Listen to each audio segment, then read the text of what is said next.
In the summer of 1943, there was an American bomber that had killed more of its own airmen than the enemy ever had. Not in combat. In training, young pilots were dying in it so often at one airbase in Florida that the men on the ground had a grim little saying for it: one a day in Tampa Bay. The crews called it the Widowmaker, the Flying Coffin, the Baltimore Whore, and at that very moment, the United States Senate was trying to shut the entire program down. And yet by the end of the war, that same aircraft would post the lowest loss rate of any American bomber flying over Europe. Lower than the B-17, lower than the B-24. So how does the deadliest bomber in America become the safest? To answer that, we have to go back to a drawing board in Maryland, and to a very small wing. The story starts in 1939, and it starts with a problem the U.S. Army Air Corps genuinely did not know how to solve. War was coming.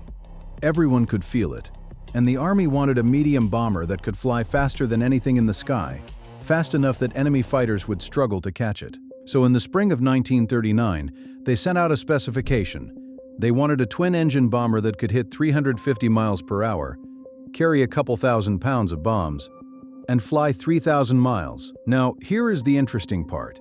The part that quietly explains almost everything that went wrong later. That specification told the designers exactly how fast the airplane had to go at the top end. It said nothing at all about how slow it was allowed to go, nothing about takeoff speed, nothing about landing speed. And when engineers are handed a hard target for one thing and complete silence on another, they will optimize for the target every single time. The company that answered was the Glenn L. Martin Company, just outside Baltimore. And the man who drew the winning design was an engineer named Peyton Magruder, who was 26 years old. To be fair to him, he did exactly what the Army asked. He also understood something that most pilots of the day found deeply counterintuitive. If you want an airplane to go fast, you give it small wings. To understand why small wings matter, forget airplanes for a second and think about snowshoes. A big, wide snowshoe spreads your weight over a lot of surface, so you float on top of soft snow. A narrow shoe concentrates all that weight onto a tiny patch, and you sink.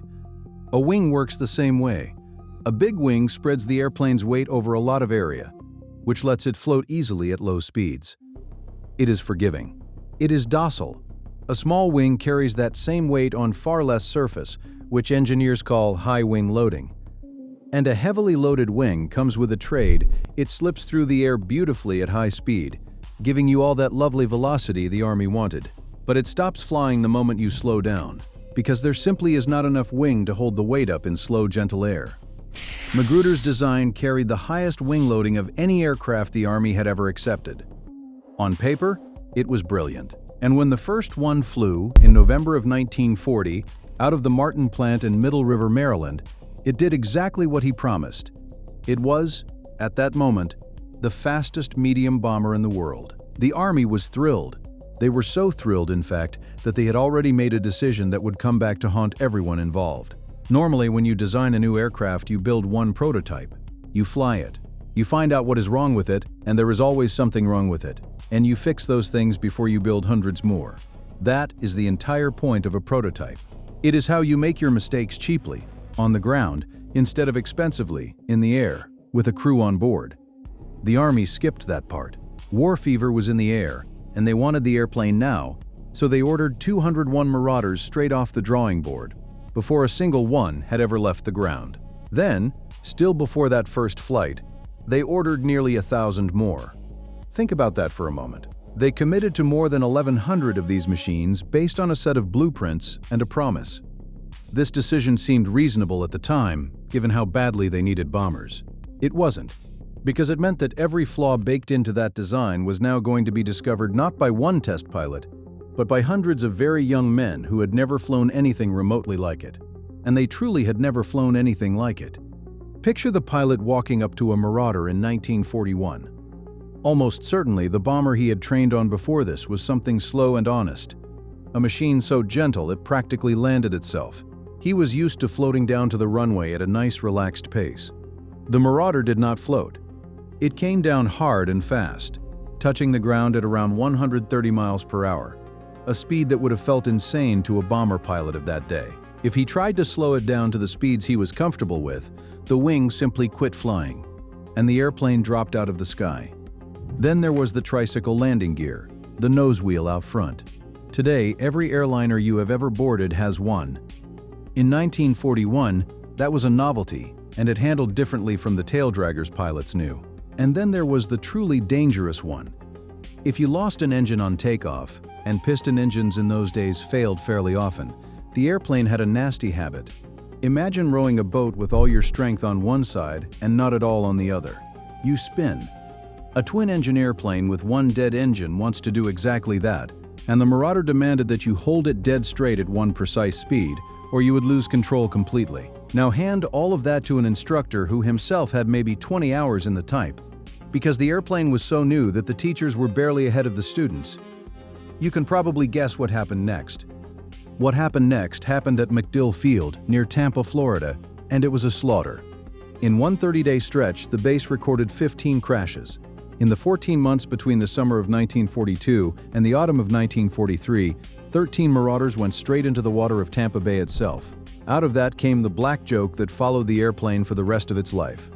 One a day in Tampa Bay. The crews had other names for it too.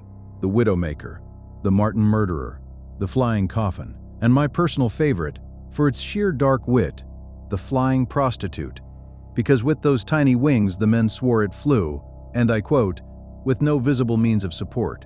Under the humor was something genuinely tragic. These were not enemy kills. These were American boys dying on training flights over Florida before they ever saw a shot fired in anger. The reputation got so bad that the civilian pilots hired to ferry these aircraft around the country started refusing to climb into them, quitting their jobs rather than fly the thing. When an airplane is killing its own side faster than the enemy is, word travels. And by the autumn of 1942, that word had reached the one place with the power to kill the entire program. Before we get to that, if you are the kind of person who appreciates a good engineering story told properly, take a second to subscribe. It genuinely helps. Now, back to the autumn of 1942, and to a United States Senator from Missouri. That senator was Harry Truman, and at this point in history he was still years away from the presidency. What he ran was a Senate committee set up to hunt down waste and mismanagement in the war effort. And it had real teeth. When Truman's committee started hearing story after story about young men dying in Martin bombers, they did the logical thing. They recommended that production be stopped entirely. And this was not a one-time scare. They looked hard at the Marauder, backed off under pressure from combat crews who actually liked the airplane, and then came right back and recommended cancellation a second time. There is a scene from this period that tells you everything. When the committee traveled down to a bombing range in Florida to see the aircraft for themselves, they arrived to find the still-burning wreckage of 2 Marauders that had just crashed. That was their welcome. As the story is told, Truman put a blunt question to the Martin men. Why, he wanted to know, do so many of these airplanes keep falling out of the sky? And the answer he got was almost absurdly simple. The wings, they admitted, were too short. Truman's reply was just as simple. Fix it, or the contract is gone. Now, an airplane sitting one Senate vote away from cancellation needed a miracle. It got 2. The first miracle was a man. General Hap Arnold, who ran the entire Army Air Forces, was not convinced the airplane itself was the real problem. And he handed the investigation to the one officer whose word no pilot in America could question, Jimmy Doolittle. This was 1942, only months after Doolittle had led 16 bombers off the deck of an aircraft carrier to strike Tokyo, a raid that had made him a national hero overnight. Doolittle went down to the training fields, climbed into the Widowmaker, and proceeded to fly it in front of the terrified students on one engine. Takeoffs on one engine. Landings on one engine. The exact thing the men had been told was impossible, he simply went and did, over and over again. The message was impossible to miss. The airplane is not trying to kill you, you just have to know how to fly it. The Army even trained a group of 17 women Air Force service pilots to demonstrate the bomber, which sent an even sharper message to any man still claiming it was too much airplane to handle. The second miracle was the wing. Martin took Truman's ultimatum seriously and added 6 feet to the wingspan, stretching it from 65 feet out to 71. They gave it a bigger tail for stability and more powerful engines. That extra wing lowered the landing speed just enough and pulled the airplane back from the razor's edge it had been living on. But here is the detail that most people miss, and it is the real lesson of the whole story. The new wing was only part of the fix. The bigger fix was training. Because just as the Marauder was clawing back its reputation at home, it was about to have the worst single day of its entire career overseas. And not because of the airplane. Up to this point, the crews flying it in the Pacific had done just fine. In the skies over Europe, that luck was about to run out. In May of 1943, the Marauder made its combat debut in Europe with the 322nd Bomb Group, and the plan was to use it the way medium bombers had worked so well in the Pacific.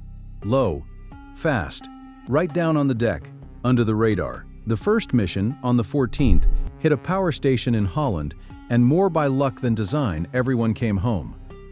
So they planned a second run at the same target. 3 days later, the group's own officers argued against it. Same target, same time of day, against the most heavily defended coastline in Europe. Nobody listened. On the 17th of May, 11 Marauders took off. One turned back early with an electrical fault, and that malfunction ended up saving every man aboard, because it was the only aircraft that came home. The other 10 flew straight into a wall of German flak and fighters, and every single one of them was shot down. Of the 60 men in those airplanes, 34 were killed, and the rest spent the remainder of the war in prison camps. Not one bomber returned. The Marauder's whole future in Europe now hung by a thread. And this is the turn that makes the Marauder worth remembering. Because the men in charge looked hard at what happened over Holland and drew the right conclusion. The disaster was not the airplane, it was the tactics. Sending a fast medium bomber down onto the deck, over defenses that could hardly miss at that height, was the mistake. So they lifted it up. They moved the Marauder to medium altitude, packed the bombers into tight defensive formations so their guns could protect one another, and finally let the airplane use the one gift it had been born with: speed. The change was night and day.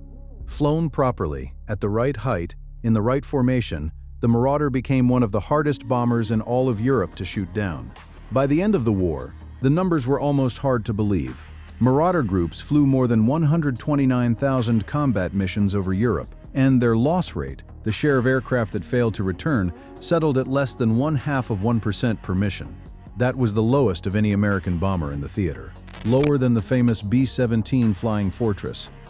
The airplane the United States Senate had twice tried to cancel, the one the crews had christened the Widowmaker, finished the war as the safest American bomber in the skies over Europe. So what do we take from all of this? Mostly this: the Marauder was never really a bad airplane. It was an unforgiving one, handed to men who had not yet been taught to understand it, and ordered in such a hurry that its mistakes were discovered in the air instead of on the ground. Give it the wing it needed and the training the crews deserved, and the very same machine that once killed more of its own than the enemy became almost impossible to kill. If you ever want the proof, there is a Marauder you can go and stand in front of. Her name is Flak Bait, and she flew more than 200 combat missions over Europe, absorbing over 1,000 hits from enemy fire and coming home every single time. She sits today, restored, in the Smithsonian, the Widowmaker that refused to die. If this is the kind of story you enjoy, there is another one waiting for you on screen right now. I think you will like it.